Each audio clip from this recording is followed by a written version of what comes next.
High বন্ধুরা, পুস creation চ্যানেলে তোমাদের সকলকে জানাই আবার স্বাগত। বন্ধুরা, আজকে আমি নিয়ে চলে এসেছি তোমাদের জন্য একদম সম্পূর্ণ নতুন টপিক বলতে নতুন বিষয়টি হলো ইতিহাস। আজকে আমরা ইতিহাস সম্পর্কে কিছু ছোটো ছোটো কোয়েশ্চেন পড়ে নেব। কোয়েশ্চেনগুলো ভীষণ ইম্পর্টেন্ট, অবশ্যই দেখবে, একটু স্কিপ করবে না। চলো শুরু করছি ভিডিওটি। দেখো, ইতিহাসের খুব গুরুত্বপূর্ণ কোয়েশ্চেনগুলো আমি তোমাদের জন্য নিয়ে এসেছি। এগুলো ছোটো ছোটো তোমার যে এই কম্পিটিটিভ এক্সাম যেগুলোতে বসবে সেইগুলোতে কম্পালসারি মাস্ট বি, এগুলো আসবেই। চলো দেখো, প্রথমে দিয়েছে ভারতবর্ষকে নৃতত্ত্বের জাদুঘর কে বলেছেন? ভারতবর্ষকে নৃতত্ত্বের জাদুঘর কে বলেছেন? বলেছেন ভিনসেন্ট স্মিথ। ভয়হসি ভি দন্ত না, ভিনসেন্ট দন্ত সহায়িকার সে দন্ত নয় টয় সেন্ট স্মিথ দন্ত সহায় ময়হসি থ স্মিথ। কোন সভ্যতাকে নীল নদের দান বলা হয়?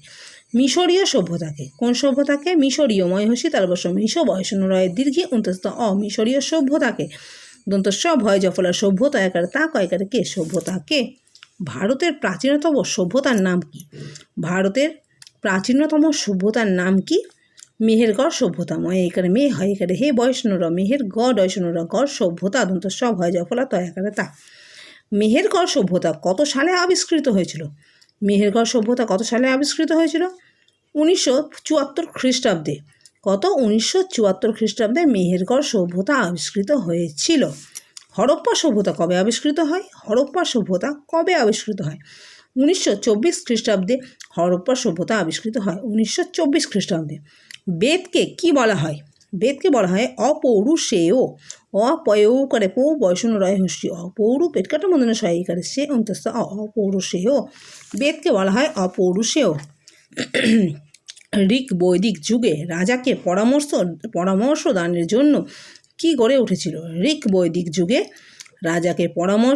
জন্য কি গড়ে উঠেছিল? সভা ও সমিতি। দন্ত সভয়াকারে বা সভা ও সমিতি। দন্ত সময়হসি তয়হসিতি সমিতি। আর্যদের পবিত্র ধর্মগ্রন্থ কোনটি? সবাই জানি আমরা বেদ। বয়কারে বেদ। আর্যদের পবিত্র ধর্মগ্রন্থটি হলো বেদ। বেদগুলির মধ্যে প্রাচীনতম কোনটি? বেদগুলির মধ্যে প্রাচীনতম হচ্ছে ঋগ্বেদ। বয়কারে বেদ। ঋগ্বেদ। আর্যরা ভারতে প্রথম কোন ধাতুর ব্যবহার চালু করেন? লৌহ ধাতুর। আর্যরা ভারতের প্রথম কোন ধাতু মানে লৌহ ধাতু মানে লোহা। আর্যরা ভারতের প্রথম লৌহ ধাতুর ব্যবহার চালু করেন। লৌহ ধাতুর। ধয়াকার ধা তয়হস্যু বয়সন র। জৈনদের প্রধান ধর্মগ্রন্থ কি? আগম বা সিদ্ধান্ত। দন্ত সহসি দয় ধয় আকার দন্ত নয় তয় সিদ্ধান্ত। জৈনদের প্রধান ধর্মগ্রন্থ হলো আগম বা সিদ্ধান্ত। মহাবীর কার কাছে সন্ন্যাস ধর্ম গ্রহণ করেন? গোসালের কাছে। মহাবীর কার কাছে সন্ন্যাস ধর্ম গ্রহণ করেন? মহাবীর কার কাছে সন্ন্যাস ধর্ম গ্রহণ করেন? গোসালের কাছে। গয় করে গোদন্ত সরকার শাল গোসাল এ বৈষ্ণব এর কয়কার কাছে হয় করেছে কাছে। মহাবীরের মৃত্যু কোথায় হয়? পাবা নগরীতে। পয়াকারে পা বয়াকারে বা পাবা দন্ত ন গ বৈষ্ণব দীর্ঘি নগরীতে মহাবীরের মৃত্যু হয়।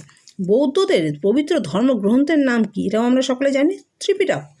বৌদ্ধদের পবিত্র ধর্মগ্রন্থের নাম হলো ত্রিপিটক। তয়রা ফলা হচ্ছে ত্রিপিটক। গৌতম বুদ্ধের গৃহত্যাগের ঘটনাকে কি বলা হয়? মহাভিনিষ্ক্রমণ। মহাভিনি ভয়সী ভি দন্ত নয়সিনী ভিনি পেটকাটা মধ্যনের শয়ে কয়রা ফলা মূর্ধন্য মহাভিনিষ্ক্রমণ বলা হয় গৌতম বুদ্ধের গৃহত্যাগের ঘটনাকে। গৌতম বুদ্ধের দেহত্যাগের ঘটনাকে কি বলে?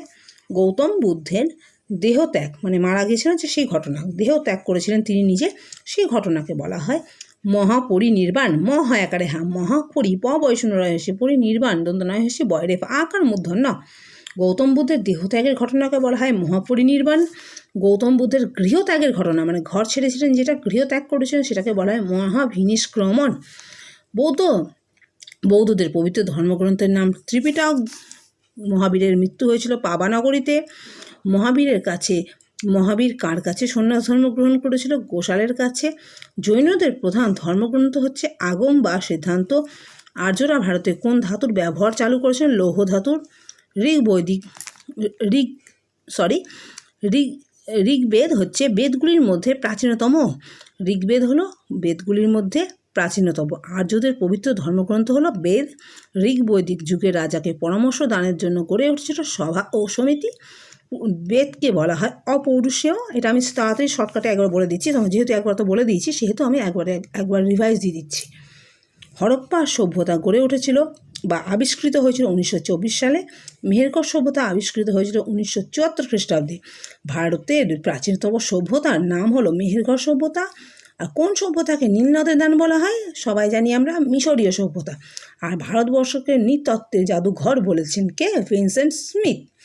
এই কোয়েশ্চেনগুলো ভীষণ ইম্পর্টেন্ট। তোমাদের কেমন লাগলো আমাকে জানাবে। যদি তোমাদের ভালো লাগে, এরকম কোয়েশ্চেন আমার কাছে অনেকগুলো রয়েছে, মোটামুটি 100-150 খানিক কোয়েশ্চেন রয়েছে আমার কাছে। তোমাদের যদি ভালো লাগে আমাকে অবশ্যই জানাবে, তাহলে আমি পরপর কিছুদিন আমি তোমার ইতিহাস সংক্রান্ত এই প্রশ্নগুলো প্রত্যেকদিন তোমাদের 10টা-15টা করে আমি নিয়ে ভিডিও করব। তোমাদেরকে জানাবো 10টা-15টা কোয়েশ্চেন নিয়ে একটা করে ভিডিও করব, ঠিক আছে? কেমন লাগলো জানাবে, সঙ্গে থাকবে, পাশে থাকবে। আজকে এই পর্যন্তই, দেখা হচ্ছে পরের ভিডিওতে।